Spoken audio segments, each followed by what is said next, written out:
Comparison of electrostatic and gravitational forces. तो अगर हम पहला पॉइंट लिखें कि उनमें सिमिलैरिटीज क्या है, सिमिलैरिटीज। सो फर्स्ट पॉइंट है both obey inverse square law.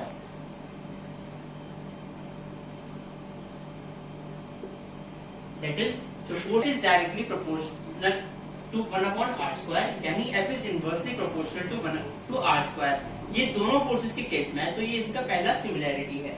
Second, दोनों ही किसी न किसी के प्रोडक्ट में है। जैसे ग्रेविटेशनल फोर्स में अगर हम पढ़ रहे हैं तो वो मासेस के प्रोडक्ट है, और जब हम इलेक्ट्रोस्टैटिक फोर्स पढ़े तो चार्ज। थर्ड सिमिलैरिटीज अभी हम बात कर रहे हैं, दोनों सेंटर सीकिंग फोर्स है। ओके, सेंट्रल फोर्सेज है, यानी अलोंग द सेंटर एक्ट करते हैं। फोर्थ पॉइंट अगर हम बताएं तो फोर्थ पॉइंट है दोनों बोथ कैन ऑपरेट।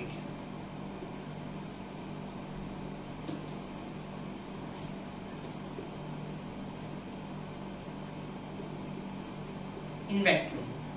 जनरली हमसे बस ये 3 पूछे जाते हैं, हमने 4 बता दिए, लेकिन इनके अलावा एक और मेन रीजन है जो आपको गारंटी लिखना ही है।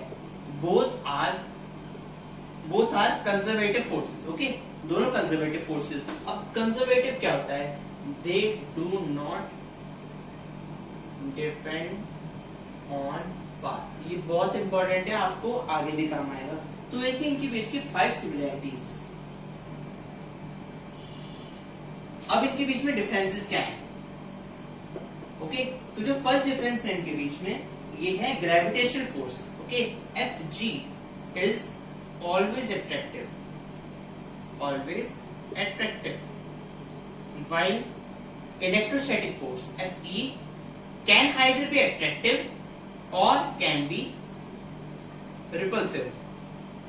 तो इनका मेन डिफरेंस है। सेकेंड, ग्रेविटेशनल फोर्स नेचर के मीडियम पे डिपेंड नहीं करती है,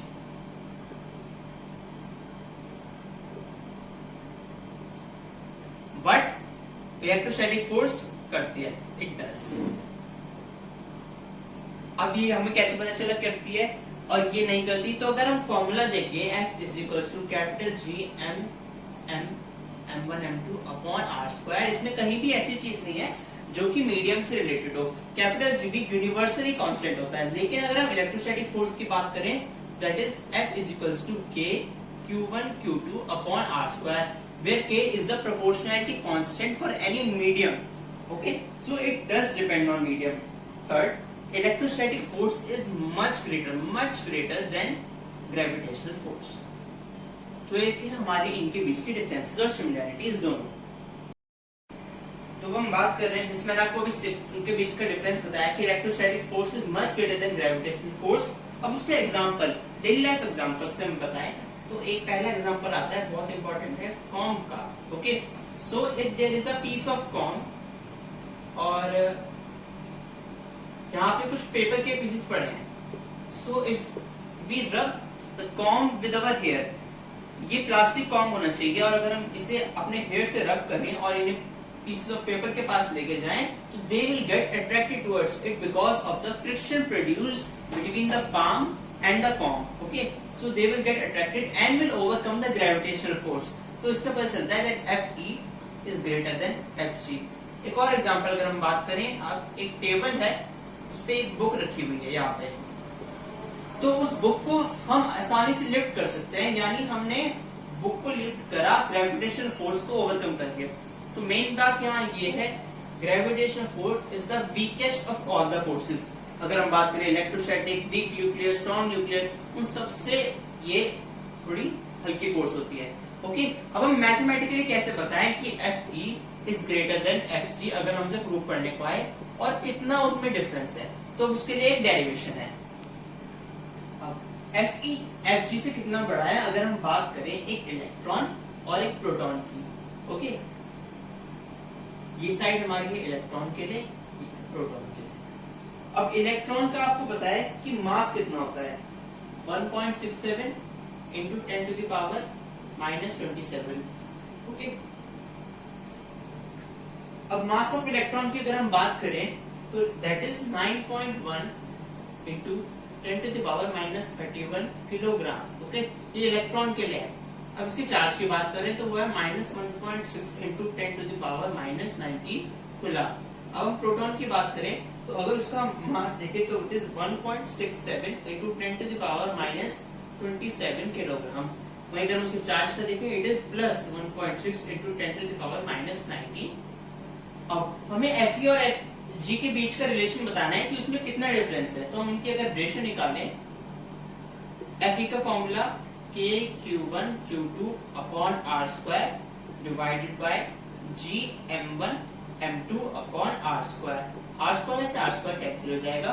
KQ1 Q2 upon GM1 M2, K की वैल्यू रखेंगे 9 into 10 to the power 9 into Q1 है हमारा ये 1.6 into 10 to the power -19। Q2 भी यही है, बस साइन का फर्क है और इसमें हम साइन का रोल नहीं लेते।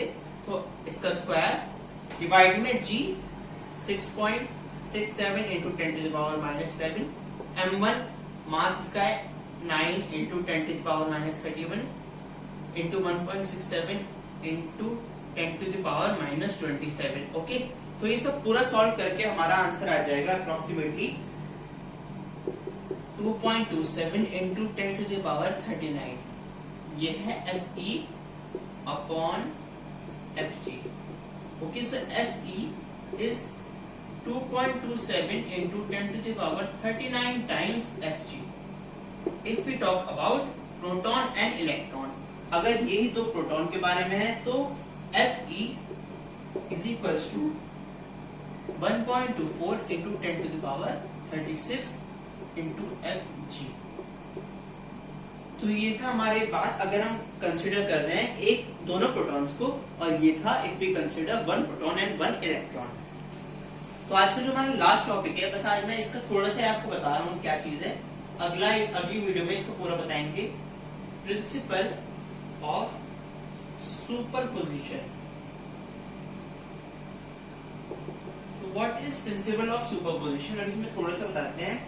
अगर कुछ इंटरैक्टिंग चार्जेस हैं, interacting more than 2, so the total force on a given charge is a vector sum of force exerted on it due to all the other charges। okay, so अगर हम बहुत सारे charges हैं और वो सारे interacting है यानी फोर्स लगा रहे हैं, तो जो एक मतलब चार्ज लग रहा है तो उन सबका वेक्टर सम होगा, और किसी भी दो चार्ज के बीच में जो फोर्स लगती है वो थर्ड चार्ज से इफेक्ट नहीं होती उसकी प्रेजेंस से, जबकि वो फोर्स अगर लगा भी रहा है तो भी हम उसे उस समय नेग्लिजिबल मानेंगे। ओके, सो आज के लिए बस ये इसमें मैंने आपको बताया कि ये टॉपिक हम कल से स्टार्ट करेंगे। ये क्या था ये अब हम कल से बताएंगे। Okay, so like the video, share the video if you found that informative, subscribe the channel and comment down below जो पार्ट आपको समझ में नहीं आया, and stay tuned for later updates. Thank you.